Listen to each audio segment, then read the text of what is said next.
Hey everyone, today we're taking a look at the Marvel Legends X-Men 97 Nightcrawler.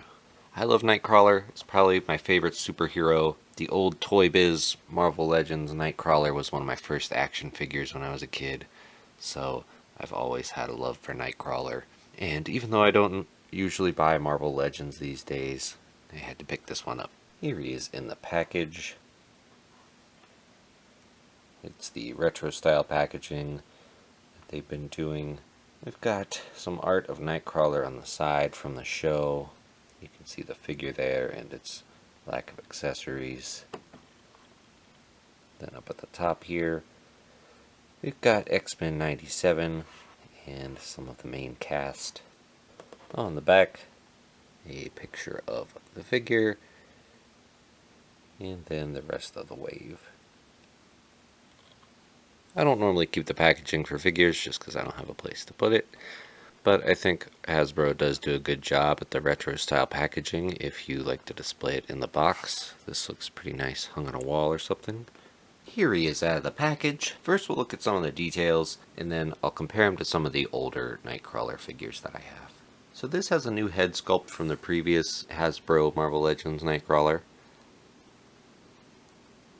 I'll say it's inspired by the X-Men 97 cartoon because it's not 100% accurate to the cartoon. Just because stylistically this is a little more realistic than the cartoon is. The cartoon is, as you can imagine, cartoony. So we can see here how it looks in the cartoon. Much less detail, a lot more shadowed areas, which is like the rim lighting, and bigger eyes, a wider smile. I'd say maybe the shape is a little bit different as well overall, but it's pretty close, I think. And then on the figure, you can see the hair actually has sculpted hairlines instead of kind of being one mass with blocky shapes. Eyes are a little bit smaller. It does have the black shading on the forehead and under the eyes. The eyes are a little bit smaller than the animation. One little sculpted and painted detail on the chin there. I do like the shape of the hair. It looks nice. It has a blue dry brush over it, which I like. He's got the pointy ears. A slight gap at the back of the neck. Some extra little hair sculpts back here. I like that as well. Makes it look a little bit messy. Overall, I like the head sculpt. I'm not upset that it isn't more accurate to the animation, but it is something to note that it's not 100% animation accurate, I guess. Just the style's different. Coming down to the body, this looks very similar to their previous release. I think the shoulders are a little bit smaller. I'm not positive the arms are different. The arms are pinless. The pins didn't really bother me on the previous one because the suit's just black on the inside and the outside, so you can't really see the pins anyway. I believe the red's a bit brighter on the tum. The glove details are sculpted in. There's a little line sculpted around there where before it was just painted on. Tail is the same as before. Maybe a little, I think it's a lighter blue, but the sculpt and way it functions is the same. Then down at the boots and legs, these legs are also pinless, and the boot details are sculpted on. I'll have to look at the other one to see if the feet are the same or not, but similar at least. I will say there are some QC issues with this, because I bought like 5 of these to try to get a good one. So if you can find them in the store, check them out before you buy one. I didn't have any in my local store, so I just ordered a bunch and then sent the ones back that didn't look great. A lot of incomplete paint on the tum and chips of paint out of the crotch. This one actually has a very small chip right here. Probably hard to see on the camera. You can kind of see it. I believe they did white paint for this and then red over it to make the red pop more. But due to that, if the red chips, then white shows. I'll go ahead and bring out the previous Marvel Legends Nightcrawler, and we can see a more direct comparison between these two. I'll show the other ones in the comparison section. So the reds are brighter on the new one. The balls for the shoulders are a little bit smaller. I do like the bigger shoulders a bit better. Makes him look a bit more heroic. The arms do look a bit different. The sculpt is a little different. Not just because it's pinless. This center muscle on the side of the arm has a bit of roundness to the front, and the bicep is a little rounder.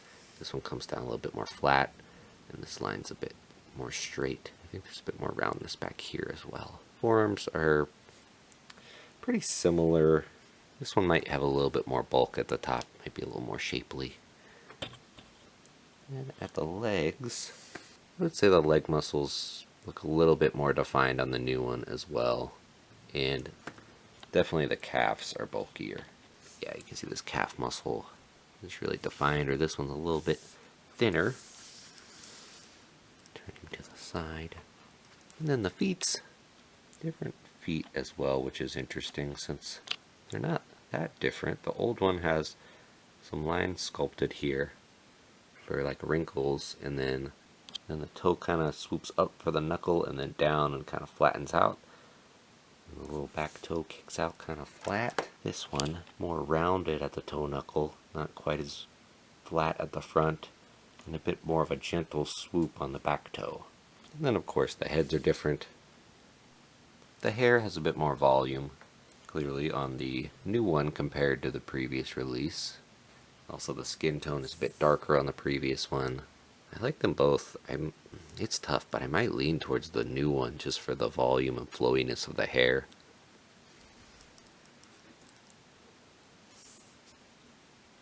One of my favorite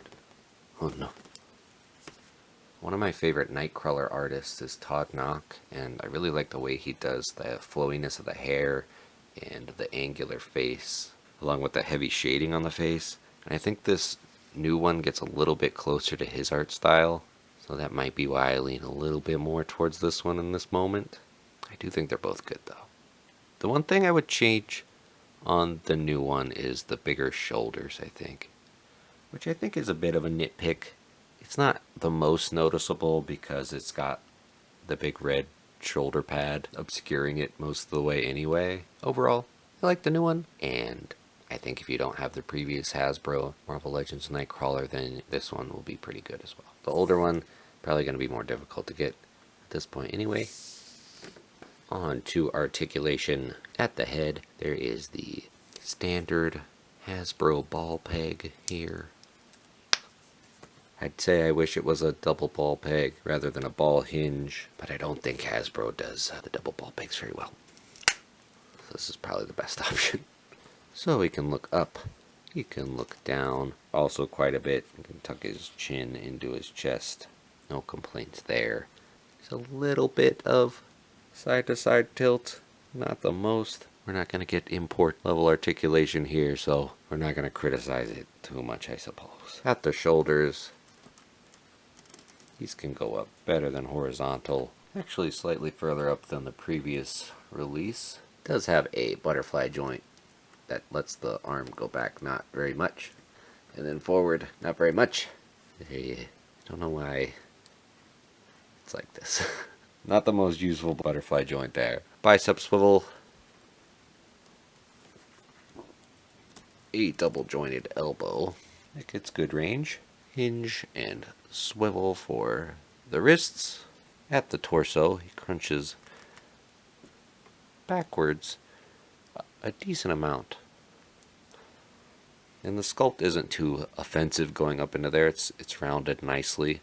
There is a click in the middle there, and then a click going forward, but you can scooch it past that click to lean forward that much. The back gets a little weird looking, but not the worst I've seen, but it's not the most pleasant looking hump in the back there. Decent range though. There's a swivel at the waist. The legs go out. Not quite horizontal. The legs will kick forward this much. Back, not very much because of the sculpted butt cheek. A swivel at the thigh. Double jointed knees. They get pretty good range there. No boot swivel. And then for the feet, hinge back basically all the way. Forward, also pretty far. And then an ankle rocker. Also with these big feet, he'll have a stable base, so should be pretty easy to stand. Oh, also at the tail, just a swivel on the tail. You can rotate it all the way around. But I do like the sculpt of the tail. So I feel like it looks good in most poses. If you want it up, it'll look pretty good. If you just want it relaxed and down, also looks pretty good. For accessories, comes with a pair of fist hands. And finally, another head with some exposed teeth. The teeth are painted well in there. This head also looks nice, just a slightly different expression as compared to the slightly smirking face that comes on him in the package. Also on them in the package he has these more relaxed open hands. That's it, that's all the accessories. A little disappointing. I know he hasn't been shown to use a sword in the X-Men 97 cartoon yet. Whether or not he will in the future, we'll see. But they could have still included the sword in the sword hand, right? It is just a disappointing amount of accessories. Anyway, for size and comparisons, Nightcrawler standing at about 6 inches tall to the top of the head, and 6 1/4 to the top of the hair. Here he is next to all my other Nightcrawler figures. The Marvel Select Nightcrawler, the previous Hasbro Marvel Legends Nightcrawler, and then the Toy Biz Marvel Legends Nightcrawler. That Toy Biz figure is well loved. He's looking a bit rough these days. This was my favorite action figure as a kid, and I still think this is a fantastic figure, especially for the time. I never really loved the head sculpt though, just like that Jay Leno chin. Something was always a little off about it. For those of you who have been watching X-Men 97, here he is with the Mafex Gambit and Mafex Age of Apocalypse Magneto. This Gambit's actually getting a reissue this year, so if you want me to do a review of this one, let me know in the comments. Here he is with the Marvel Legends Beast for another blue character, and the Marvel Legends Sentinel. So overall, if you want a Nightcrawler figure, this one's pretty good. It's also your best option currently because it's the one that's out. It's not going to be that hard to find, and it won't be outrageously expensive. I do like the new head sculpt. I like it overall personally just because I love Nightcrawler, but for the price, I think there are better figures you could get. Marvel Legends are getting up there in price. So if you just want a cool action figure, I would spend $10 more and get one of the SH figure arts like the Naruto or the best selection One Piece stuff they're coming out with. Tough to give Marvel Legends a recommendation just because they don't have a lot of value for the price. I mean, they put out a lot of characters. It doesn't always feel like the efforts put into them. I stopped collecting them for the most part, but I had to pick up Nightcrawler just because I love him. Whether or not this is better than their previous Nightcrawler, it's debatable. There's some aspects that I like a little better. I'll probably put this one in the comparison section of videos going forward just because it's newer and I like the hair on it. I would feel better about recommending it if it had come with more accessories and there weren't so many QC issues. So in the end, I'll say if you like Nightcrawler, I'd still get it. If you have the option, try to get it at a store where you can compare a few and see which one has the best paint. Otherwise, if you're ordering online, and you can, maybe order a couple to compare and send back the ones that aren't as great paint-wise. So, I hope you enjoyed this video and I helped you decide if you want to get this figure. Let me know if you'll be picking up this Nightcrawler in the comments below. Thank you for watching, and I'll see you next time.